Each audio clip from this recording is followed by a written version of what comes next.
Hey y'all, welcome to the Clock Tower. I'm Colton, here with Brandon. Round 3 of the Weiss Schwarz Invitationals is in the books. Only 12 players remain, 4 in the main bracket, 8 in the elimination bracket. There were 4 results posted in the last day and a half, and we're going to talk about all 4 of those right now. We're going to start with a round 2 game in the elimination bracket. Kit playing KonoSuba, taking on Lamb and Fujimi Bunko.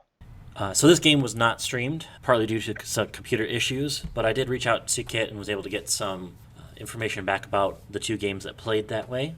In Game 1, Kit really struggled having attackers after 1 turn at level 1, most likely due to the big wall that Fujimi puts up right there with the standbys at level 1.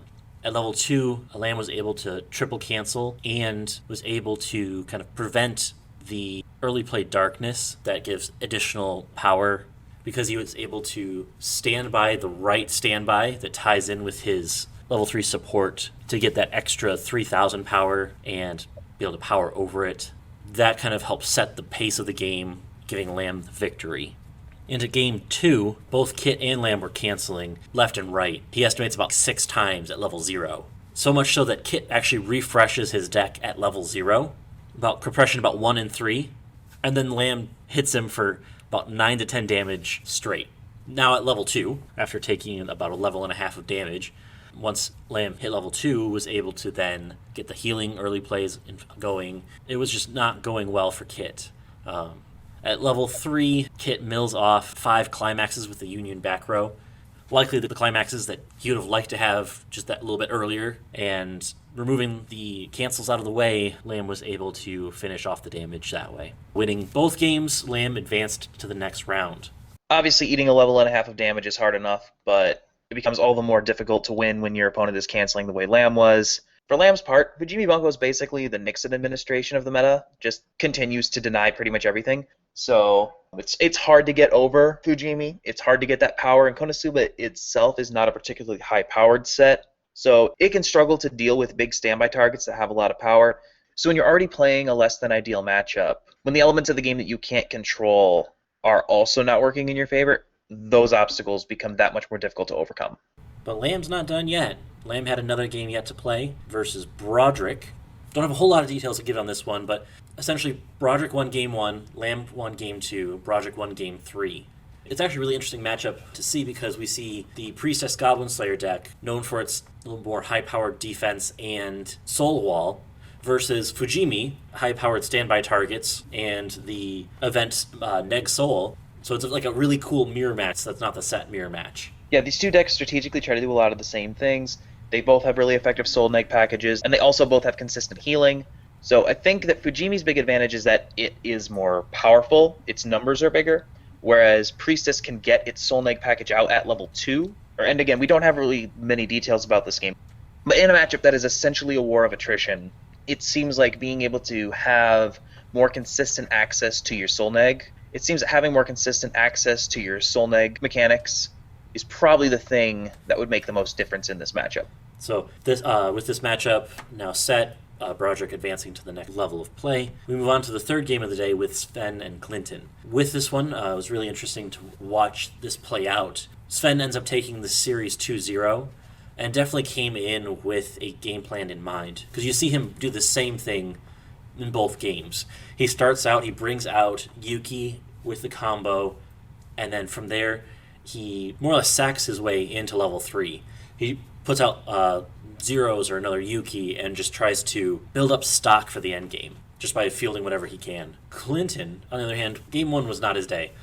Game 1, he was able to get double Aaron but only 1 bounce, and then he ditches Aaron to go get Krista, but then Sven's able to respond to it, and then Colton only has 2 attackers, again, for the 2nd time, with pushing up the Brainstormer with a Mikasa. Colton concedes game 3-6 after seeing his opponent play the level 3 game on the field. Moving into game 2, similar story. Sven's able to triple Yuki. Colton double Aaron's, but then because Sven just keeps sacking into it, he's not able to get the Aaron reverse combo off because there's nothing left on field. Sven's able to do this twice, pushing Colton up to level 3.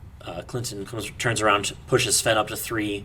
When finally at 3, lays down the double Xenon last shot with the clock kick Lifa, and it's done. It's game, and seals the deal there. So Sven advancing to the next round, AOT with Clinton dropping out of the elimination, which then moves into the last game of the round with Daniel Hadsu versus Brandon. This one went to 3 games. A really consistent pattern emerged from game 1 that kind of carried through. Brandon tried to push Daniel for damage early.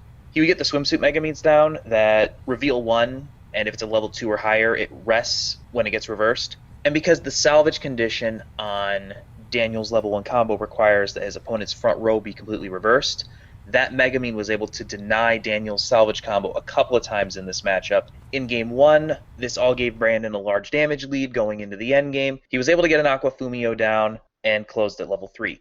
Game 2 started off pretty similarly. Brandon pushed damage with the stock soul again, denied the salvage with the swimsuit megamine again. He actually got his union combo off this time, but was not able to close from 3-0 despite the Fumio.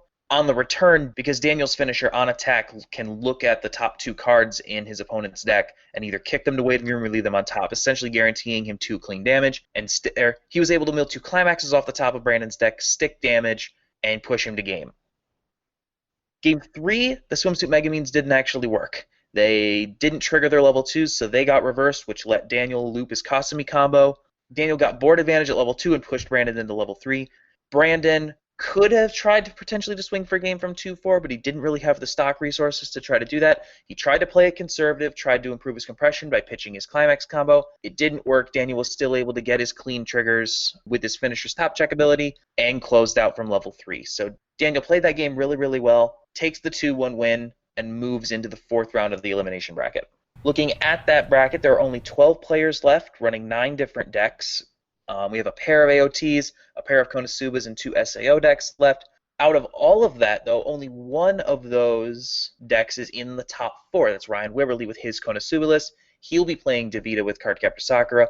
Patrick and Matt will be playing Love Live versus Fate. The elimination bracket features Jesh with AOT, Broderick with Goblin Slayer, Christian with ReZero, Sven's SAO deck, Cohen and KonoSuba, Daniel with his Afterglow Bang Dream deck, and Riaz and Ian playing Alicization versus AOT.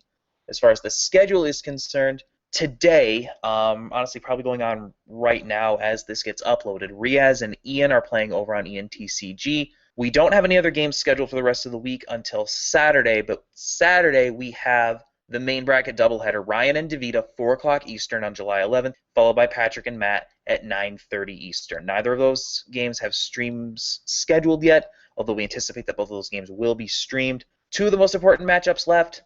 None of these decks have lost yet, and the winners will move into the final 2 spots in the main bracket, with the winner of that game playing whoever comes out of the elimination bracket in the grand final. So keep checking the description for any updates. We'll post them there as we get them.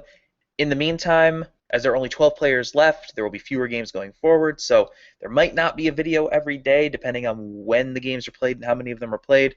If there's a game, we'll do a video. If not, just keep checking the description for any schedule updates. Until next time, thank you for joining us. Please like, share, comment, and subscribe. And until next time, have a good one. We'll see you then.